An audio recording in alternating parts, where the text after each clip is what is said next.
Welcome to Small Talk by Sefer Chatter. I'm Nachi Weinstein.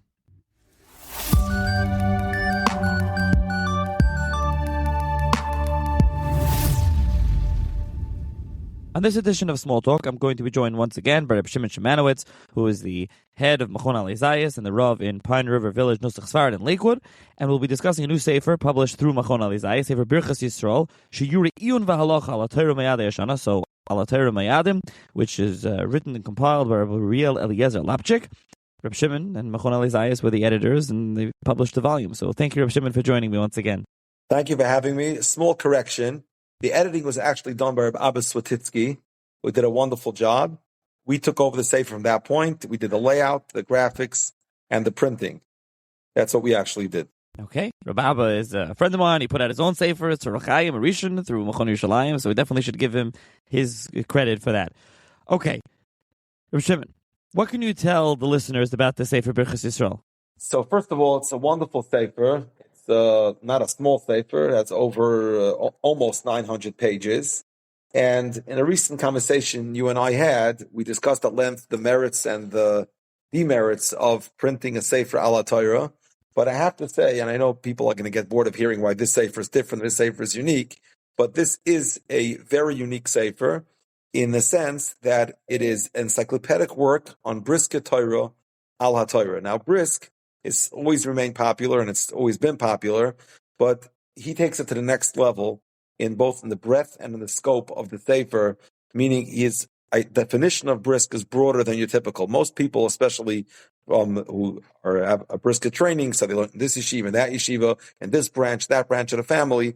He actually covers the entire gamut of the Brisker Torah, and he does a very solid job of sharing every detail and taking each thing to its next level, going through the prat and the pratim, in great minutiae of each element of the Brisker Torah that there is. And the truth is, we should be discussing, taking a step back. I don't know how familiar your readers are in what's the chiddush of Brisker Torah? What's unique about Brisker Torah? Have you ever had an episode about it before? I don't think we focus specifically on that, so that was going to be my next question, and you should talk about that here, and also specifically Brisker Torah on Chumash, so Brisker Chumash Torah, if you will. Yeah, so there is. When I said Brisker Torah, I meant Brisker Torah on Chumash. The truth of the matter is that Rav Chaim was a big innovator. He made a whole new derech halimud. He changed the whole way of learning in all the yeshivas. It started only in the Lithuanian yeshivas and Volozhin. From there, it spread. It's basically Sephardi yeshivas, Ashkenazi yeshivas, Hasidic yeshivas. Everyone learns this derech halimud of Rav Chaim. So Rav Chaim was a great innovator. That there's a lot. All Ga'inei Olam have been traditionally mechachim. They would come up with a chiddush and halacha, a chiddush and svara.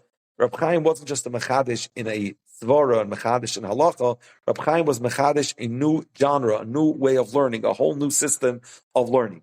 And the truth is, his son Reb Velvel, the Briskerov, inherited this innovation ability, but he couldn't apply it, and he didn't apply it in changing derech halimud once more because he followed his father's derech halimud.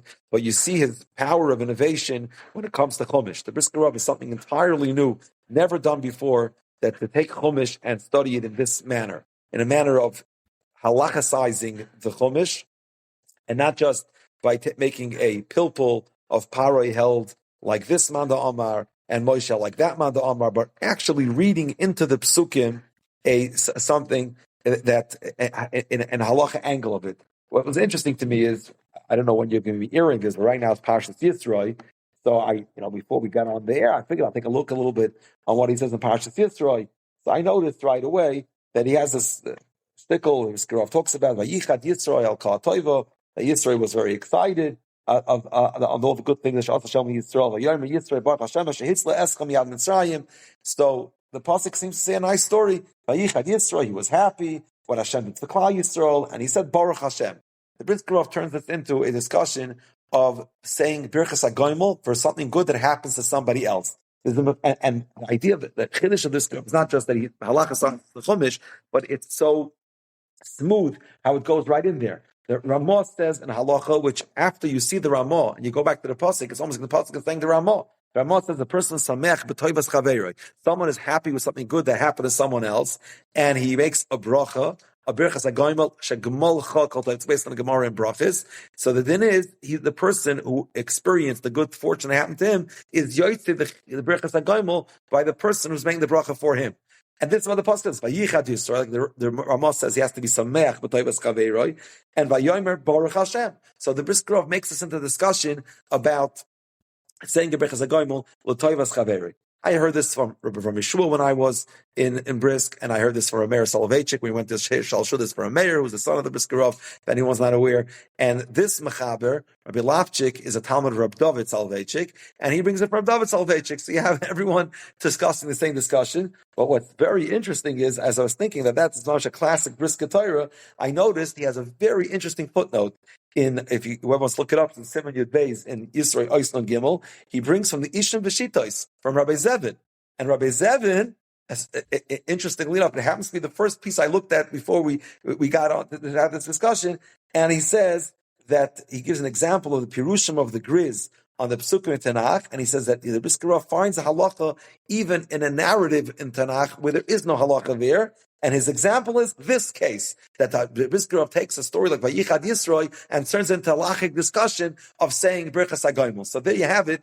You have both a good example that the discussion you'll find in the Sefer, and you'll also find that he'll have such interesting footnotes like bringing Rab Zevin in Ishim V'Shitois. I said he's a little broader than your typical. Rab Zevin in Ishim V'Shitois will use this as an example of what's a classic Brisker Torah. Yeah, bringing in Rav Zevin is definitely broader than your typical Brisker Sefer. So I think you're kind of you're trying to answer why, the question that we asked last time, and every time, inevitably, there's one of these Chumash Svarim discussed in SmallTalk. Goes, wait, another contemporary Chumash Sefer? Why? So we're trying to answer that as Brisker Torah. Now, the follow-up, though, is, and I think you kind of answered this, but just to emphasize, how does this Sefer differ from other Brisker Chumash Svarim? And we have many, now we have Rameir Soloveitchik, they put out a bunch of volumes, you have Shur Ab David, you obviously have Brisker Rav, you have this Torah's Brisk, that Torah's Brisk. How does this one differ from those, or is it just what you were saying, they put it all together? Is that the uniqueness? Like, what's unique about this one? So, first of all, it's how comprehensive it is already makes it different than the others. Rameir will give you what Rameir said in his Chumash Torah, and Rab David Shura HaGramad says Rab David said in his Chumash Torah. But he's going to tell you what everyone had to say, going all the way from the Briskerov, his sons-in-law, and even his nephew. He has everything in the discussion. When I was talking to Rabbi Lapchik, I said, give me a good example from your Sefer that you'd want to share with the listeners. He says, look in Parashas Shmini, I have an interesting discussion about who ate the shlomim that was brought on Shmini L'Miluyim.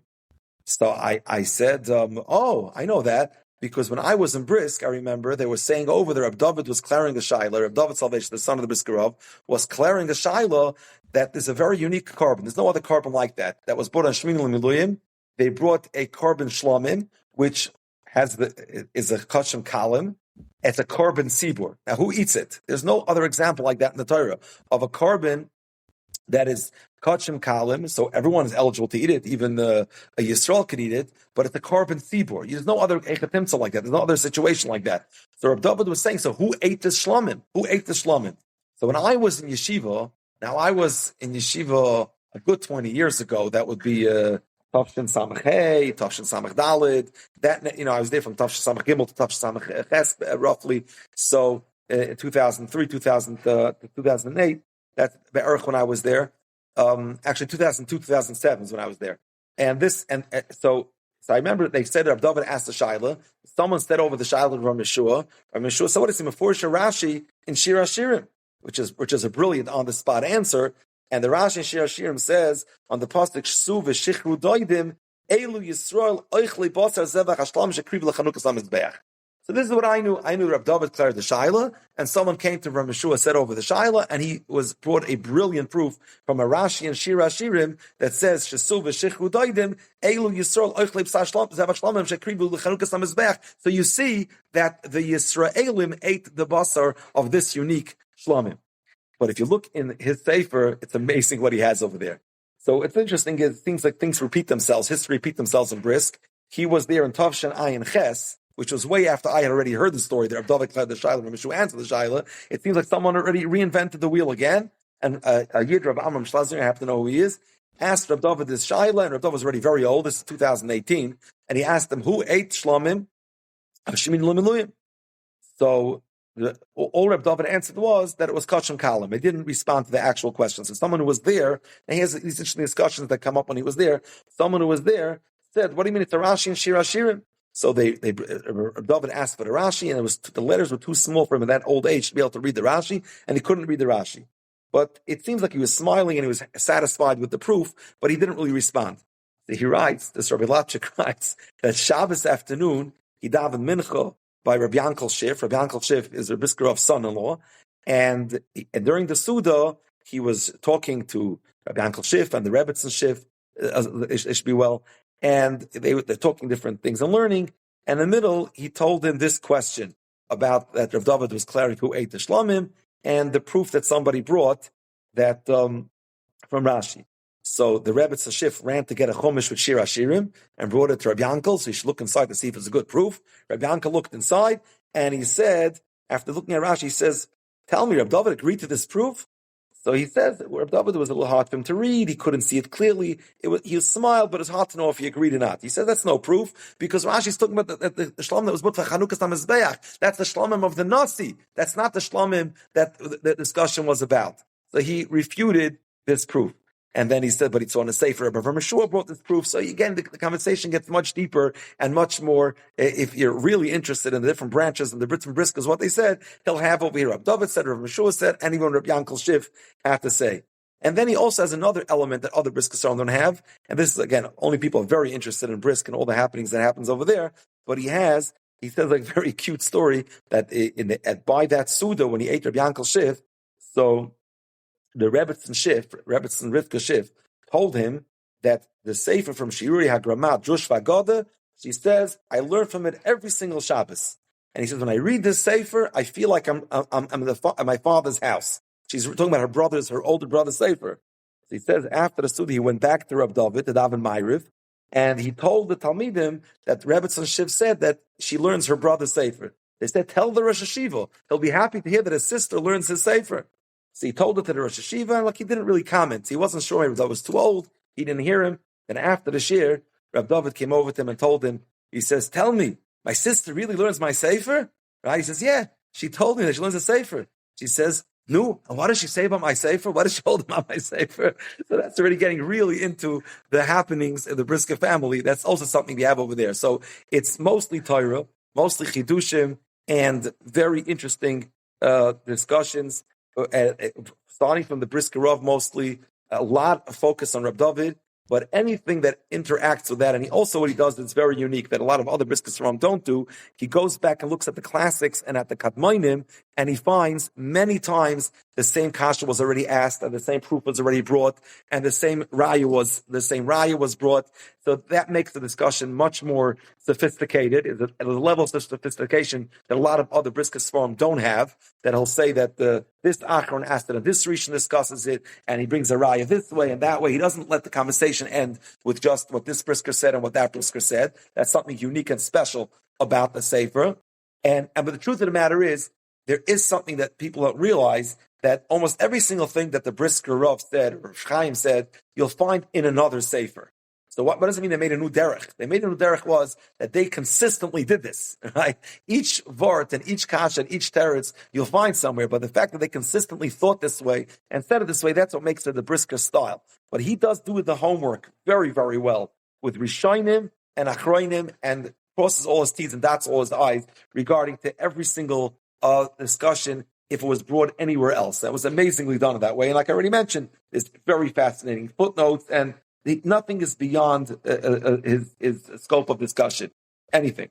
Yeah, it's quite comprehensive. I was looking at one piece where he starts off as quoting a Torah Shlema, quoting a Medrash, then he starts talking about the Orach Chaim. So he goes through, first of all, wide variety of sources going on Torah Shlema even, and then he's bringing, like you said, the classics. It's not just that, right off the bat, it's like, well, Reb David says, Reb Meir says, Brisker Rav said, Reb Chaim said. It's much more than just that. Way more than that, yes. Correct. I think every discussion is checked against every other source in a very thorough way. And okay, so that's important to point out as well. Also, it's not just many Likud Sfarim.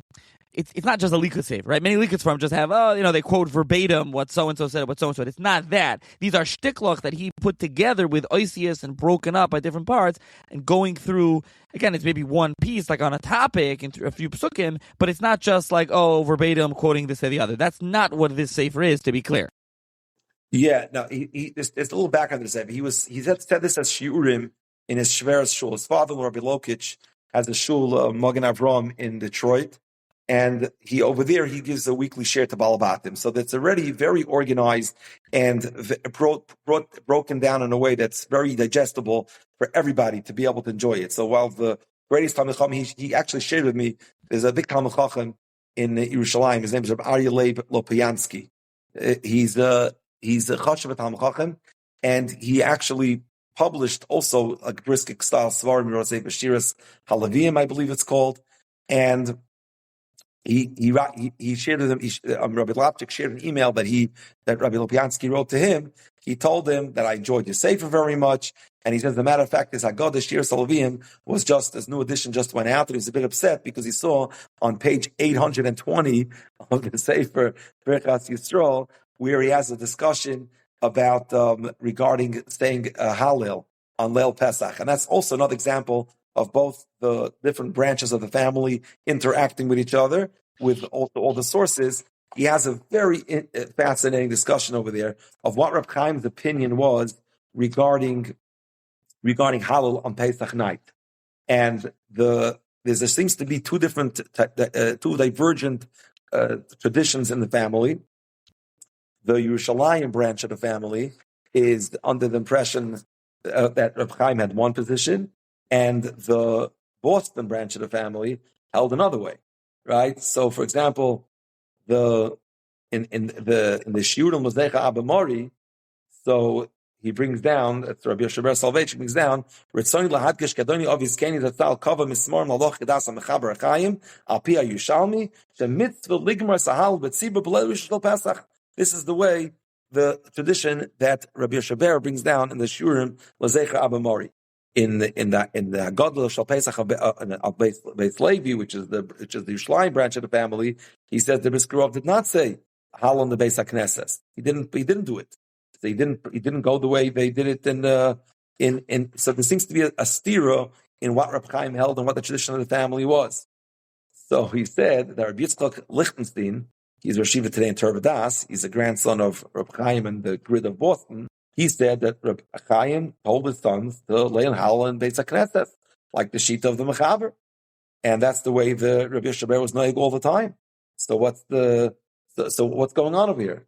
He said a fascinating thing. He said he heard from a mayor that Reb Chaim used to hold that you should say Hallel. And that's what he told his children. But he himself didn't say Hallel, since the Beis Levi didn't say Hallel. And he also heard that Reb Chaim would walk out when they say Hallel of Pesach night. He would walk out together with Reb Simcha Zelig. So he says it's very good. It's not a stira. Reb Chaim Taka told his kids to say Hallel, but he himself didn't say Hallel.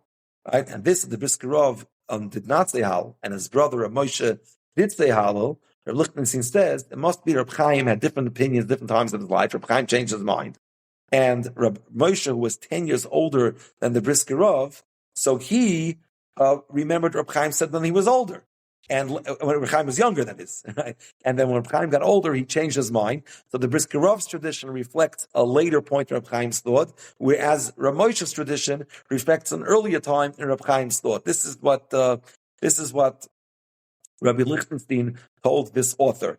So this is what actually Rabbi Lopiansky is referring to. That had he seen this in print earlier, he would have updated his Haggadah to reflect this point as well.